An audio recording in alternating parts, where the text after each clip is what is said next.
अस्सलाम वालेकुम students. Professor Mohammad Nadeem, Punjab college Sahiwal. बेटा, जैसा कि आप लोग जानते हैं कि हम first year chemistry chapter number 4 पढ़ रहे हैं, जिसमें हमने लिक्विड स्टेट बेटा जो है ना वो मुकम्मल कर लिया था। नेक्स्ट हमारे पास जो है वो जो टॉपिक है बेटा आज का वो है सॉलिड स्टेट। ठीक है, सॉलिड स्टेट बेटा पढ़ने जा रहे हैं।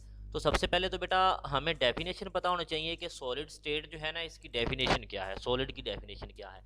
सॉलिड बेटा वो तमाम सब्सटेंसेस जो रिजिड होते हैं, हार्ड होते हैं और जिनकी कोई ख़ास शेप होती है और डेफिनेट वॉल्यूम होता है। यानी कि वो सब्सटेंसेस जो बेटा दो substances which are rigid, hard, having definite shape, उनकी कोई ख़ास शक्ल होगी, एंड डेफिनेट वॉल्यूम और कोई ख़ास वॉल्यूम होगा, उनको हम कहते हैं दीज आर सॉलिड। बेटा सॉलिड जो होते हैं वो दो तरह के होते हैं, जैसे कि आप लोग जानते हैं, अमार्फस सॉलिड एंड क्रिस्टलाइन सॉलिड, ये भी हम पढ़ेंगे। तो मैंने आपके सामने बेटा ये एक डायग्राम है जिसमें हमने पार्टिकल्स को कंपेयर किया हुआ है, जिनको हम कहते हैं स्टेट्स ऑफ मैटर। आप लोग जानते हैं कि मैटर जो है वो तीन फिजिकल स्टेट्स में एग्जिस्ट करता है। एक हमारे पास है सॉलिड, लिक्विड और गैस। बेटा इन तीनों फिजिकल स्टेट्स में जो बुनियादी डिफरेंस होता है वो होता है पार्टिकल्स के दरमियान में फासले का, डिस्टेंस बिटवीन द पार्टिकल्स। तो बेटा अगर हम यहाँ पे इस सॉलिड डायग्राम में देखें तो सॉलिड के अंदर जो पार्टिकल्स हैं बेटा वो टाइटली पैक्ड हैं एक दूसरे के साथ। एक ख़ास शेप बनती है जब पार्टिकल्स आपस में टाइटली पैक्ड होते हैं। ठीक है, इसके बाद अगर हम लिक्विड में आ जाएं तो बेटा लिक्विड के मॉलिक्यूल्स की जो है ना वो ख़ास शेप नहीं होती, लेकिन वो मॉलिक्यूल्स एक दूसरे के साथ जो है वो फोर्स ऑफ अट्रैक्शन लाजमी क्रिएट कर रहे होते हैं। लेकिन अगर हम सॉलिड से कंपेयर करें तो सॉलिड की निस्बत जो लिक्विड के सब्सटेंसेस होते हैं, पार्टिकल्स होते हैं बेटा, उनके दरमियान में फासला थोड़ा सा ज़्यादा होता है अगर हम सॉलिड के कंपैरेटिव उसकी बात करें तो। इसके बाद बेटा हमारे पास गैस के पार्टिकल्स हैं। यहाँ पे हमारे पास गैस के मॉलिक्यूल्स हमने दिखाए हुए हैं बेटा। आप देख रहे हैं यहाँ पे गैस के पार्टिकल्स के दरमियान में फासला बहुत ज़्यादा होता है। तो गैस जो होती है बेटा उसके मॉलिक्यूल्स या उसके पार्टिकल्स के दरमियान में बहुत ज़्यादा फासला होता है। हम कहते हैं कि गैस के पार्टिकल्स के दरमियान में वीक फोर्स ऑफ अट्रैक्शन है। तो अगर हम यहाँ पे कंपेयर करें सॉलिड, लिक्विड और गैस को तो बेटा हमारे पास जो सॉलिड वो होंगे जिसके पार्टिकल जो है ना वो टाइटली पैक्ड होते हैं, उनके दरमियान में फासला ना होने के बराबर होता है। और अगर हम लिक्विड को देखें तो लिक्विड के पार्टिकल्स बेटा जो है वो टाइटली पैक्ड नहीं होते, उनके दरमियान में थोड़ी सी एम्प्टी स्पेसिस पाई जाती हैं। लेकिन अगर हम गैस को कंपेयर करें तो बेटा गैस के पार्टिकल्स के दरमियान में फासला लिक्विड और सॉलिड दोनों की निस्बत ज़्यादा होता है। तो ये बेटा तीन फिजिकल स्टेट्स हैं और इनमें से गैस हमने चैप्टर नंबर 3 में पढ़ा और लिक्विड हमने चैप्टर नंबर 4 में पहला पोर्शन बेटा लिक्विड का स्टडी किया। और अब हम स्टार्ट कर रहे हैं चैप्टर नंबर 4 में, जो हमारा टॉपिक है वो है सॉलिड है। तो हम सॉलिड को पढ़ेंगे। यहाँ पे सॉलिड कितनी तरह का होते हैं, उनकी टाइप्स क्या हैं और उसके बाद उनकी खसूसियात क्या हैं पढ़ेंगे। ठीक है, तो बेटा मैंने कहा कि जो सॉलिड होते हैं बेटा वो दो तरह के होते हैं। सॉलिड कितने तरह के होते हैं? दो तरह के होते हैं। एक होते हैं क्रिस्टलाइन सॉलिड और एक होते हैं अमार्फस सॉलिड। क्रिस्टलाइन सॉलिड और अमार्फस सॉलिड में बेटा तरतीब का फ़र्क होता है, पार्टिकल्स की तरतीब का फ़र्क होता है। तो एक बड़ा अहम क्वेश्चन है बेटा, differentiate between crystalline and amorphous solid. Differentiate between crystalline and amorphous solid. तो हमने इनका डिफरेंस जो है बेटा वो हमने अलग-अलग करके लिख लिया।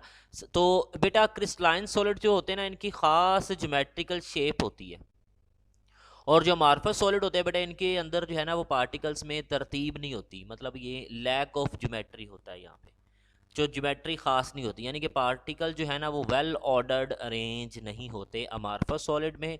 और जो क्रिस्टलाइन सॉलिड होते हैं बेटा उनमें पार्टिकल्स की अरेंजमेंट जो है ना वो वेल डिफाइंड या वेल ऑर्डर्ड शेप होती है बेटा। इसके बाद हमारे पास जो दूसरा पॉइंट है वो है मेल्टिंग पॉइंट। ठीक है, मेल्टिंग पॉइंट बेटा जो होते हैं ना, जो हमारे पास क्रिस्टलाइन सॉलिड होते हैं बेटा इनके ख़ास शार्प मेल्टिंग पॉइंट होते हैं और कोई ख़ास मेल्टिंग टेम्परेचर होगा इनका जिसके ऊपर ये मेल्ट कर जाएंगे। ठीक है, तो जो क्रिस्टलाइन सॉलिड होते हैं इनके मेल्टिंग पॉइंट शार्प होते हैं, यानी कि जैसे ही हम इनको हीट करते हैं तो जब इनका मेल्टिंग पॉइंट आएगा तो अपने मेल्टिंग पॉइंट पे बेटा ये मेल्ट हो जाएंगे। और बेटा जो अमारफस सॉलिड होते हैं इनका ख़ास या स्पेसिफिक मेल्टिंग पॉइंट नहीं होता, ये इनको हीट करेंगे तो ये सॉफ्ट होना शुरू हो जाते हैं। जिस तरह आप प्लास्टिक को देख लें, जिस तरह आप ग्लास को देख लें, हीट करेंगे तो सॉफ्ट होना शुरू हो जाएंगे। और सोडियम क्लोराइड को देखें तो हीट करें तो वो सॉफ्ट नहीं होता, बल्कि जब उसका मेल्टिंग पॉइंट आता है 801 डिग्री सेल्सियस पे तो वो अचानक मेल्ट होना शुरू हो जाता है। तो बेटा क्लीवेज प्लेन जो है ना, इनमें क्लीवेज प्लेन होता है कि वो कौन सा वो एक्सिस या वो लाइन जहाँ से हम उनको कट कर सकते हैं, सॉलिड को कट कर सकते हैं, दो हिस्सों में डिवाइड कर सकते हैं।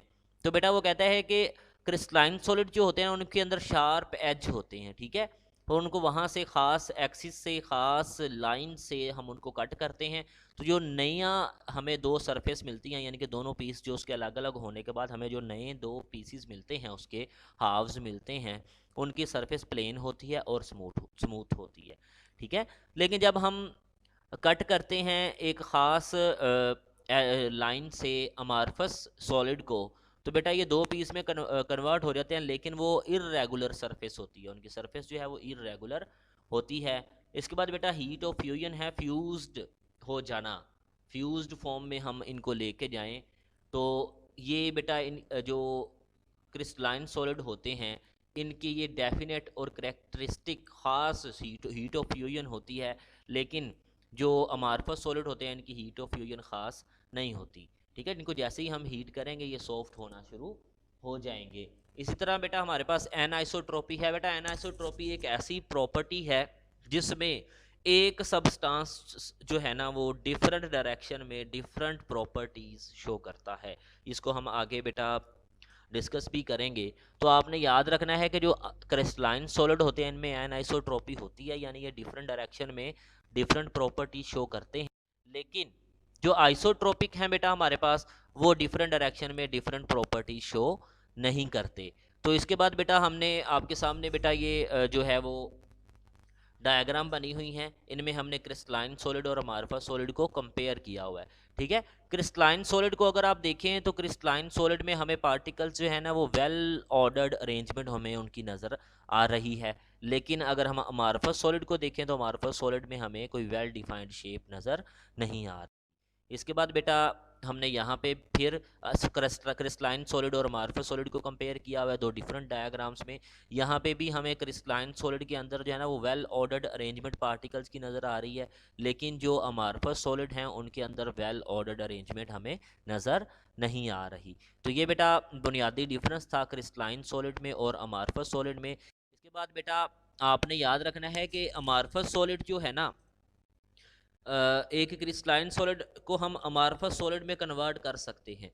हाउ कैन यू कन्वर्ट, ये आपके पास सामने क्वेश्चन मैंने लिखा हुआ है, how can you convert crystalline solid into amorphous solid. तो बेटा क्रिस्टलाइन सॉलिड इसका जवाब भी होगा, हर मैं यहाँ पे आपको बेटा मैंने कहा था मैं नोट्स, मेरा लेक्चर भी होगा और साथ में नोट्स भी होंगे, तो ये शॉर्ट क्वेश्चंस भी हैं और उनके कंपैरेटिव साथ उनके जवाब भी लिखे हुए हैं। तो how can you convert crystalline solid into amorphous solid. Crystalline solid को बेटे अगर हम हीट करें हाई टेम्परेचर पे और उनको मेल्ट कर लें, मेल्ट करने के बाद जब वो लिक्विड बन जाएं तो फिर हम उनको कूल कर दें, रैपिडली कूल करें।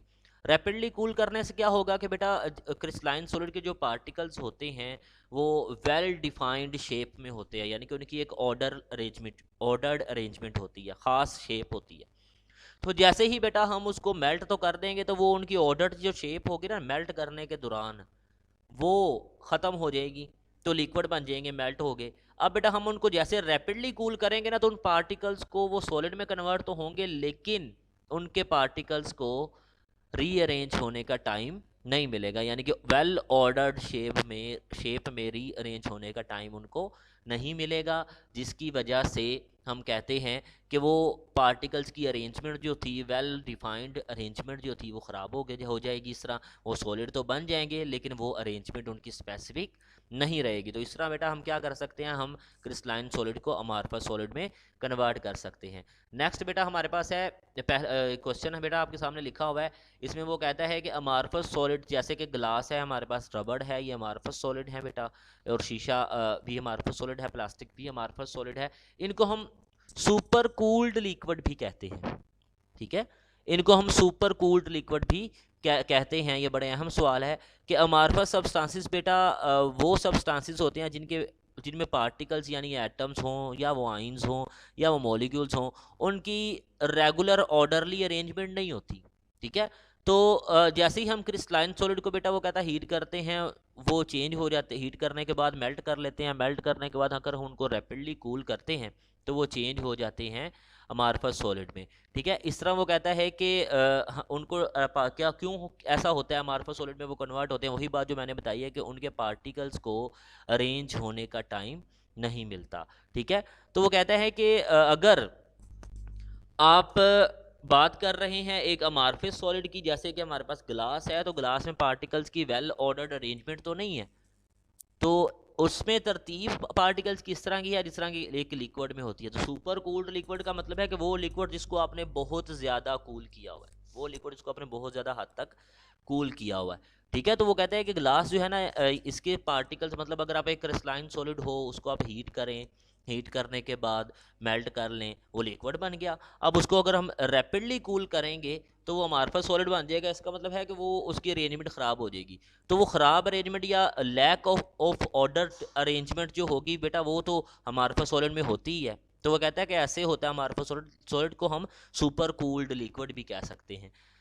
इसके बाद बेटा व्हाट आर क्रिस्टलाइट्स, हमारे पास एक क्वेश्चन है, आपने ये बात याद रखनी है कि अमॉर्फस सॉलिड में हमें वेल ऑर्डर्ड अरेंजमेंट पार्टिकल्स की तो नहीं मिलती, लेकिन एक ख़ास पोर्शन ऐसा होता है जहाँ पे पार्टिकल्स की अरेंजमेंट जो है वो वेल ऑर्डर्ड होती है, तो उस स्मॉल पार्ट को हम कहते हैं क्रिस्टलाइट्स। तो ये बात आपने याद रखनी है। ये 3 क्वेश्चन बेटा आपके पास है। Properties of crystalline solids, properties of crystalline solids, crystalline solid की प्रॉपर्टीज़ बेटा ये 10 प्रॉपर्टी हैं, इनमें से 5 हम आज डिस्कस करेंगे। सबसे पहले है क्रिस्टलाइन सॉलिड। बेटा अमॉर्फस सॉलिड को हमने वहाँ पे वाइंड अप कर दिया, अब हम क्रिस्टलाइन सॉलिड को साथ लेके चल रहे हैं, यानी कि अच्छा बेटे क्रिस्टलाइन सॉलिड की प्रॉपर्टीज़ हम पढ़ रहे हैं। ज्योमेट्रिकल शेप हमारे पास पहली प्रॉपर्टी है। ज्योमेट्रिकल शेप में हम बेटा पढ़ते हैं कि वो जो पार्टिकल्स होते हैं बेटा क्रिस्टलाइन सॉलिड के, उनकी वेल डिफाइंड शेप होती है। उस वेल डिफाइंड शेप में पार्टिकल्स आपस में बेटा जो है ना वो ऑर्डरली अरेंजमेंट होते हैं, उनकी होती है ऑर्डरली अरेंजमेंट होती है, वेल ऑर्डर्ड अरेंजमेंट होती है, ठीक है। और 3 डायमेंशनल अरेंजमेंट हम कहते हैं पार्टिकल्स की होती है, और पार्टिकल्स आपस में जुड़ के ख़ास जाविये से, एक ख़ास एंगल से जो है ना वो आपस में जुड़ते हैं और एक ख़ास अरेंजमेंट उनकी बनती है। दूसरी बेटा जो प्रॉपर्टी है वो हमारे पास है मेल्टिंग पॉइंट। मेल्टिंग पॉइंट बेटा जो क्रिस्टलाइन सॉलिड के मेल्टिंग पॉइंट होते हैं ना, वो शार्प मेल्टिंग पॉइंट जो है वो रखते हैं, शार्प मेल्टिंग पॉइंट होते हैं उनके, ठीक है। तो हर क्रिस्टलाइन सॉलिड का बेटा एक ख़ास मेल्टिंग पॉइंट होगा जिससे हम उस क्रिस्टलाइन सॉलिड को आइडेंटिफाई कर सकते हैं मेल्टिंग पॉइंट से। थर्ड बेटा जो प्रॉपर्टी है वो है हमारे पास क्लीवेज प्लेन। क्लीवेज प्लेन बेटा ऐसा प्लेन, ऐसी लाइन जहाँ से हम क्रिस्टलाइन सॉलिड को कट कर सकते हैं, 2 इक्वल हाफ्स में काट सकते हैं, तो वो उस लाइन को हम कहते हैं क्लीवेज प्लेन। जब भी हम क्लीवेज प्लेन क्या कहते हैं बेटे, जब भी हम क्रिस्टलाइन सॉलिड को कट करते हैं 2 हाफ्स में, तो एक ख़ास प्लेन से हम उनको काट रहे होते हैं, ठीक है। 2 हाफ्स में एक ख़ास प्लेन से हम उनको कट कर रहे होते हैं, तो उस प्लेन को, उस लाइन को जहाँ से हम उनको काट रहे हैं या हाफ में कन्वर्ट कर रहे हैं, उसको हम कहते हैं क्लीवेज प्लेन। फोर्थ बेटा जो प्रॉपर्टी है वो है एनआइसोट्रोपी। एनआइसोट्रोपी बेटा एक ऐसा अमल है जिसमें क्रिस्टलाइन सॉलिड्स जो हैं डिफरेंट डायरेक्शन में डिफरेंट खसूसियात शो करते हैं, यानी कि डिफरेंट उनकी फिजिकल प्रॉपर्टीज़ होती हैं डिफरेंट डायरेक्शन में। जब एक क्रिस्टलाइन सॉलिड डिफरेंट डायरेक्शन में डिफरेंट प्रॉपर्टी शो करता है बेटा, तो हम उसको कहते हैं कि इसमें एनआइसोट्रोपी है। इस अमल को क्या कहते हैं, एनआइसोट्रोपी कहते हैं। तो एनआइसोट्रोपी बेटा हमारे पास जो है ना, इसकी एग्जांपल क्या क्या है, रिफ्रैक्टिव इंडेक्स है एक, थर्मल एंड इलेक्ट्रिकल कंडक्टिविटीज़ हैं, कोफिशिएंट ऑफ थर्मल एक्सपेंशन है, और क्लीवेज प्लेन है बेटा एनाइसोट्रॉपी की एग्जांपल्स में। अब बेटा सवाल ये है कि हम किस तरह से जो है वो क्यों ये क्रिस्टलाइन सॉलिड जो है वो एनाइसोट्रॉपी की प्रॉपर्टी शो करते हैं। बेटा पार्टिकल्स जो हैं उनकी खास अरेंजमेंट होती है क्रिस्टलाइन सॉलिड में। तो क्रिस्टलाइन सॉलिड में खास अरेंजमेंट जो है ना बेटा, उसमें जो है वो उनकी वेल डिफाइंड जो अरेंजमेंट होती है वो डिफरेंट डायरेक्शन में डिफरेंट अरेंजमेंट शो हो रही होती है पार्टिकल्स की। तो जिससे हमें पता जो है ना वो उनकी प्रॉपर्टीज़ भी फिर डिफरेंट डायरेक्शन में डिफरेंट है। आपको एग्जांपल में बेटा बात करते हैं तो वो कहता है कि अगर आप ग्रेफाइट की बात कर लें, ग्रेफाइट में बेटा हेक्सागोनल जो है वो कार्बन एटम की अरेंजमेंट होती है और वो पैरेलल लेयर्स बनी होती हैं उनकी। तो वो कहते हैं कि अगर हम परपेंडिकुलर टू द स्ट्रक्चर, यानी कि स्ट्रक्चर के परपेंडिकुलरली अगर हम उसको जो है वो चेक करेंगे तो वो इलेक्ट्रिकली कंडक्टिविटी शो नहीं करेगा, यानी कि वो परपेंडिकुलर डायरेक्शन में वो इंसुलेटर है। लेकिन अगर हम लेयर्स के पैरेलल आ जाए तो लेयर्स के पैरेलल बेटा लेयर्स के दरमियान में फ्री इलेक्ट्रॉन्स होते हैं जो कि कंडक्शन के लिए काम आ जाते हैं।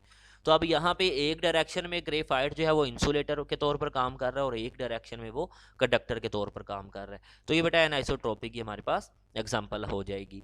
इसके बाद बेटा एक क्वेश्चन है, cleavage of the crystals is itself anisotropic behaviour, कि जो हम कहते हैं ना क्लीवेज प्लेन या क्लीवेज करना, काटना क्रिस्टलाइन सॉलिड को, तो बेटा जो क्लीवेज है ये भी एक एनाइसोट्रॉपिक बिहेवियर यही है कि हम एक ख़ास प्लेन से जो है ना वो क्रिस्टलाइन सॉलिड को कट करते हैं, हर प्लेन से हर जाविये से उनको काटा नहीं जा सकता, तो एक ख़ास डायरेक्शन से हम उनको कट करते हैं। तो ये बेटा इसलिए हम कहते हैं कि क्लीवेज भी जो है वो एनाइसोट्रॉपिक प्रॉपर्टी है कि किसी डायरेक्शन में ये क्लीवेज हो सकती है, किसी डायरेक्शन में क्रिस्टलाइन सॉलिड की क्लीवेज नहीं हो सकती। इसके बाद बेटा होती है सिमेट्री। सिमेट्री होती है बेटा रिपीटिशन ऑफ एंगल्स, एजिस और फेसिस के। आप अगर क्रिस्टलाइन सॉलिड को 360 के एंगल से रोटेट करते हैं तो उसके एक फेस या एक जो फेस या एक एज जो है वो कितनी बार जो है वो रिपीट करता है खुद को, डैट इज़ कॉल्ड सिमेट्री।